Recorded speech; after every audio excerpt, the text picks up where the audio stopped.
Coach, first year after Mark leaving, you're already on the staff, but what's the difference, with your coaching philosophy this year heading into year one? Philosophies will be very similar. I spent 16 years with Mark Kingston, so philosophies will not change a whole lot.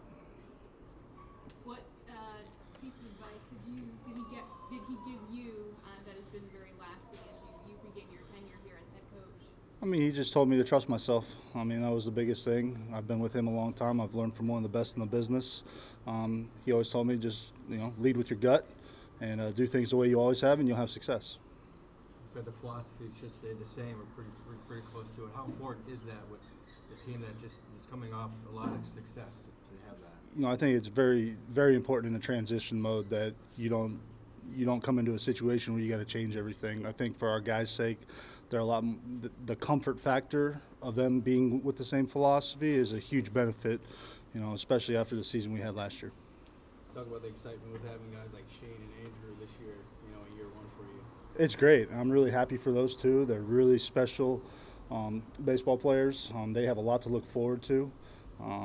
Obviously, Shane and Andrew have gotten a lot of pub lately, and they deserve every bit of it. They worked for it, and I'm happy to see them starting to get some rewards for that. How beneficial is it going to be? You had that big 2015 recruiting class. All those guys are juniors. To get a veteran club now, how beneficial is that for you? That's big. All those guys are juniors. They've all been through the fires. They have hundreds and hundreds of at-bats under their belt. The pitchers have tons of innings under their belt. I've always said, you want a veteran team. You can have a young, talented team. You're still going to make mistakes, but with a veteran team who's been through the fires before, you're going to know what to expect on a daily basis. What's the middle infield going to look like now? Is Coco moving back to short with Kevin gone? And who's going to be that second guy? We're still in the process of trying to figure that out over the next couple weeks.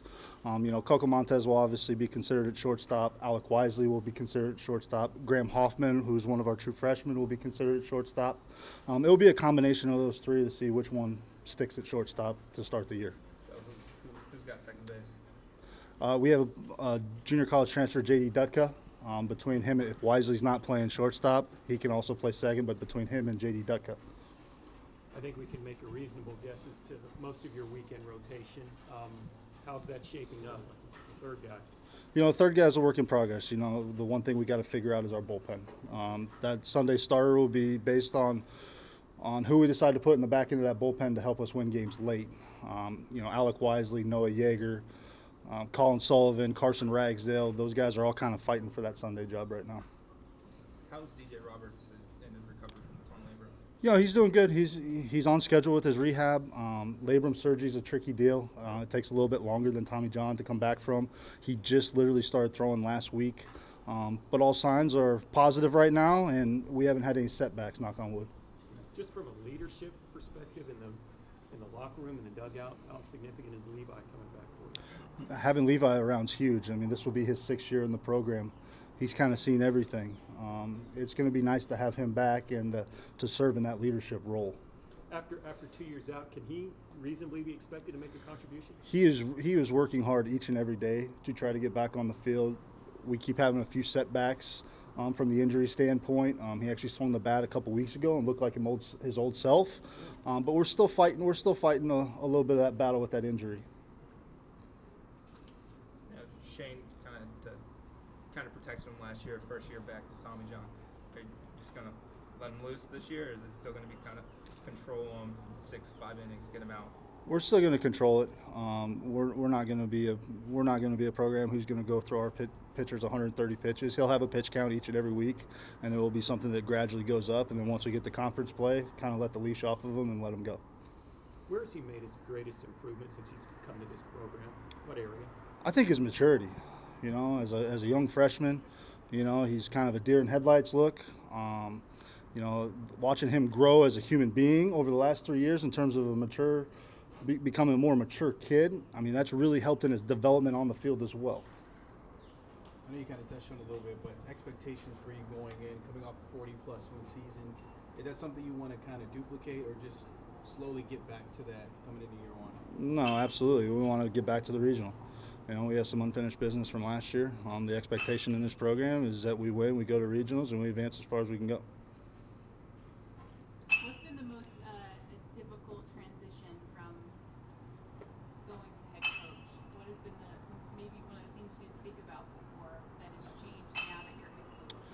Yeah, I mean, the biggest change is obviously going from 16 or 17 pitchers you work on a daily basis to working with 35. So changing practices around so that I make sure I'm with the pitchers just as much as I am with the hitters.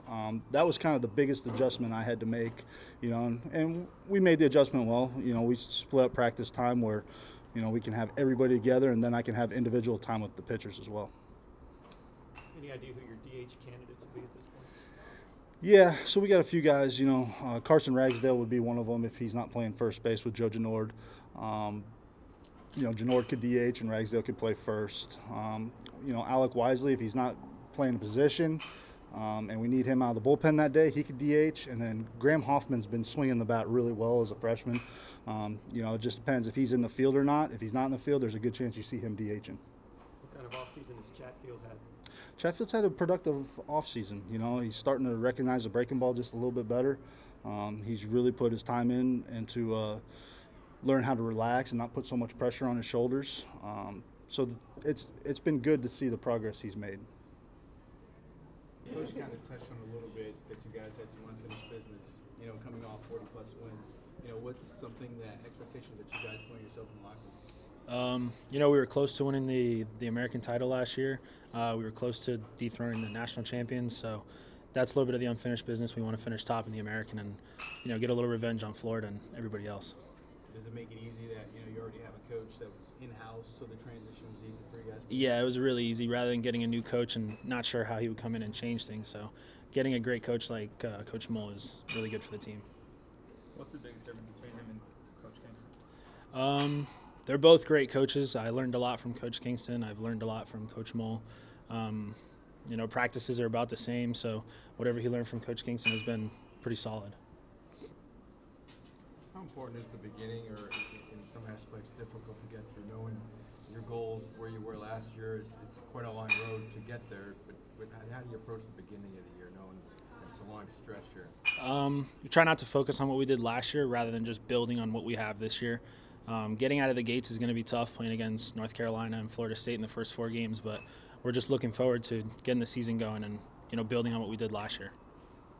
What has Levi brought since coming back to the team? Levi's brought leadership, so I've had him here this is my 3rd year now, and he's been on and off the field, but he brings a different kind of leadership, role model, and captain. He brings camaraderie, and we can really use that around here. It's a mature veteran. What did he look like swinging the bat recently? I felt good, just trying to build off of my freshman year and sophomore year, so I've been lucky to be able to play the last 2 years, so this is my 3rd year. I have high expectations for myself. What did you work on in the offseason? Building off of my summer, just trying to get more power out of myself, really executing and doing my best to do whatever it takes to help the team win. So day one, just talk about the expectations you guys might have just entering the season right around the corner. We're really excited to get back. We're really excited to play North Carolina and just get back in the season. We got a lot of unfinished business from last year, so we're just biting at the bits. So. And playing those top 10 teams early in the season, how important is it to get off to a good start? We're not really worried about what they are ranked-wise. We're just going out there and going to compete and try and get a sweep out of them. So. What's the biggest thing you've improved on in the offseason? I think leadership. I think I really need to make that jump from being a sophomore or redshirt freshman into a junior, 3rd-year player. So I think maturity in the locker room, off the field, and on the field. So that's what I really worked on. How much does it help that this team has a lot of leaders, a lot of veterans? It's a veteran club. Yeah, we have a lot of upperclassmen, and we've been around each other for a while now, so we have great camaraderie as a team, and I think that's probably one of the most important things you can have as a team is good chemistry. So. When did you have your tremendous growth spurt? How old were you? It's probably going into senior year of high school, to be honest with you. I grew about 7 inches, so. Really? Yeah. So you were what, like 5'4"? About, yeah. Yeah, I try and forget those days, so. And did you do anything special that summer, or did it just happen? Yeah, I prayed a lot. I was tired of being short, so. How long have you been a pitcher? Once I figured out I couldn't hit, I had to figure out what I could do to hopefully play at the next level. So, pitching just was the last resort. So. How old were you? About 16. Really? Yeah, figured that out pretty early. Wow, that's Yeah. pretty late. being a first baseman is cool in high school, but Yeah. you know, I mean, I had to figure out what I wanted. I mean, playing at college collegiate level has always been my ultimate goal, and you know, I wanted to get there any way I could. So, figured out that was on the bump. How much of an honor is it to get so much preseason attention, All-American? You know, I'm not really worried about that stuff. I'm more worried about what we're going to do as a team this upcoming season. I mean, you can be recognized all you want, but ultimately, at the end of the day, we're going to be judged to how successful we are on the field as a team. So. How's the pitching staff come along in the preseason? You know, I think we have a lot of good guys coming back. We got Perez coming back as our lockdown closer. I mean, we got Dylan Bird's coming back off injury. We have Pete coming back which is big. I mean, we got some new guys too, Alec Wisely, Graham Hoffman, Max Holmes, who are going to come in and make an immediate impact. So. You guys lost your A bullpen. Yeah, you know, losing Cavallaro hurt, but you know, we have a bunch of guys that can go out there and eat up innings just like Joe. So. Who's the closest to Joe that you've seen so far? No one's like Cavallaro. He's a different animal. He's a different cat. So. With the new head coach, he said philosophy should stay the same, but how important is the leadership to continue? And you know, I'm not necessarily help him, but you know, sort of let the thing keep going and running this off a little bit. You know, I think with the new head coach being Coach Mohl, I mean, we're just going to keep going in the right direction. I mean, we all wanted him here, and we all want him to be our head coach, so we got what we wanted, and we're just really excited to go out there and play for him. So I mean, nothing's really going to change. We solved that same mission, get to Omaha, win a national championship. So nothing's really changed up on that end. It's just new coach. So. Pete really picked up his game after the tragedy. That's when he pitched some of his best baseball last year. Yeah. Is it just a carryover from then? Has he gotten better? Yeah, Pete's a dude. I mean, I think he's very underrated. I mean, Pete can go out there and dominate any team in the nation. I mean, he's a great teammate inside the locker room, and he's a great competitor on the field. So, I mean, we're very lucky to have Pete. Any pressure to kind of build off of last season or excitement to build off last season? No pressure at all. I mean, we're going to go out there and do what we're here to do, win ball games.